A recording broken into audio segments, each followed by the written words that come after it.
இருக்கான். அது பட்சம் ஓப்பனாக சொல்லவும் செய்கிறான். அவனுக்கு சந்தோஷத்துக்கு நீ வேணும், உன் கூட உட்காந்து ஜாலியாக ஃபன் பண்ணணும், அடல்ட் கண்டென்ட் கொடுக்கணும், எல்லாம் வேணும். ஆனால் அது கேமரா காட்டாது. பாரு கிட்ட அவனுக்கு அதுவும் வேணும், கேம் ஃபோக்கஸும் வேணும். இப்போ அந்த இடத்துல வந்து துஷார் உன்னால் தான் வெளில போனான்னு சொன்னா அப்படின்னும் போது அவன் துஷார் உன்னால் தான் வெளில போனான்னு சொன்னதை மட்டும் தான் எல்லாரும் சொல்கிறான். கமருதீன் கரெக்டாக பேசிட்டான், துஷார் வெளில போனான்னு அரோரா கூட சண்டன். அதுக்கப்புறம் அவன் இன்னொரு வார்த்தையும் சொல்கிறான், நாளைக்கு நான் வெளில போனாலும் வந்து பாரு தான் காரணம், திவாகர் வெளில போனதுக்கும் பாரு தான் காரணம் அப்படிங்கிறான். இது எப்படா? துஷார் வெளில போனதுக்கு நீ அரோராவை சொல்லாத, ஆனால் நீ வெளில போனன்னா நீ 2 பொண்ணு கூட வண்டி ஓட்டிட்டு வெளில போற அப்படிங்கிற பட்சத்தில், இல்லை நீ கேமை உருப்படியே உனக்கு புரிதலே இல்லைன்னு முதல் வாரத்துலேருந்து அந்த ஹோஸ்டும் சரி மற்றவங்களும் சரி ஒரு டாஸ்க் இப்போ வரைக்கும் உருப்படியே பண்ண உனக்கு துப்பு கிடையாது. உனக்கு வந்து ஹீரோ காட்டணும், எகிரணும், இல்லை ஒன்றுமில்லாத விஷயத்துக்கு வந்து அப்படியே எகிரிட்டு வந்து எதையா ஒன்று பண்ணணும் அப்படின்னு தான் நீ உன் ஹீரோயிசம் காட்டி தான் அந்த ஷோ பண்ணுற, இல்லை வயலன்ஸ் காட்டி அந்த ஷோ பண்ணுற, இல்லை அடல்ட் கண்டென்ட் காட்டி ஷோ பண்ண. கேம் ஸ்ட்ராட்டஜின்னு ஏதாவது நாமினேஷன் ப்ராசஸ்க்கு பண்ணுறது கூட உனக்கு துப்பு இருக்கா? எதுக்குமே இல்லை. அப்போ அந்த இடத்துல நீ அரோராவை பேசணும்னா பேசிக்கோ, நீ அவளை முட்டிக்கோங்க மோதிக்கோங்க என்னமோ பண்ணுங்க. ஆனா பாருவால் தான் நீ வெளில போற அப்படின்னா சரி, இப்ப பாரு வெளில போனா நீ தான் காரணம் ஃபேன்ஸ் சொல்லுவாங்களா?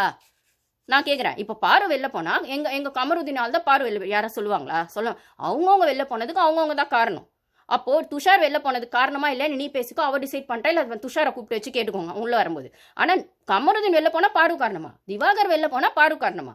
யார் வெளில போகிறதுக்கும் யாரும் காரணன்றது அவங்கவுங்க மனசாட்சிக்கு தெரியும். அவங்க அந்த கேம் எந்த புரிதல் ஆடலாங்கிறத வெளில போய் சோஷியல் மீடியாவில் பார்த்தா தெரியும் அப்படின்னும் போது.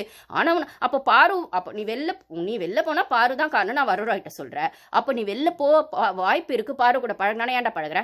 நீ தானடா போன வாரம் புசுக்குன்னு சண்டை போட்டுட்டு பாரு ஏன் நாமினேட் பண்ணன்னு சொல்லி அரோராவை கேட்ட, அவள் பேச மாட்டேன்னு சொல்லி போனோடனே அவள் அந்த பக்கம் ரூமில் போனோடனே நீ இந்த பக்கம் கார்டன் ஏரியாவில் கூட வந்து உட்காந்து நீ தானே உட்காந்த.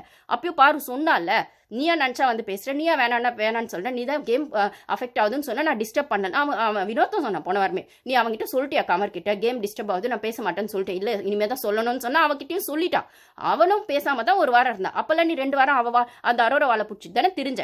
இப்போ அந்த அரோரா கழட்டி விட்டானோடனே பாருகிட்ட வந்து உட்காந்து இப்பயும் நீ திருப்பி சொல்லி எனக்கு 2மே வேணுன்ற. அதுக்கப்புறம் இவன் வந்து நானா பேசுனேன், நீ தானே வந்து பேசுன அப்படின்ற அரோரா. அப்போ அவன் கமருதீன் வந்து சொல்கிறான், நீ தானே பேச மாட்டியான்னு எழுதி காமிச்சேன்னு சொல்கிறான். அப்படி வாயை வச்சுட்டு அப்படியான்றான். என்னடா நடக்குது? உங்க 2 பேர், நீ வந்து அரோரா ஏமாத்தணும்னு நினைச்சா, அரோரா உன்னை ஏமாத்தணும்னு நினைச்சா, இந்த 2த்துக்கும் நடுவில் இந்த மக்கு பொண்ணு பாரு மாட்டிக்கிச்சு. இப்போ பாரு வெளில போனா யார் காரணம்னு கேட்டால் யாருமே காரணம் இல்லை. இவன் வெளில போனா அவ காரணம், அவன் வெளில போனா இவன் காரணம். ஆனால் பாரு வெளில போனால் யாருமே காரணம் இல்லை, பாரு மட்டும்தான் காரணம். அவள் ஆடினது மட்டும்தான் காரணம், அவள் வாய் மட்டும்தான் காரணம், அவள் பண்ண பிரச்சனைகள் மட்டும்தான் காரணம், அவள் மைக் கழட்டி வச்சது மட்டும் காரணம். இப்படி தானே பேசுவீங்க? அது இப்போ உங்களுக்கு ஒரு நியாயம், ஊருக்கு ஒரு நியாயம்.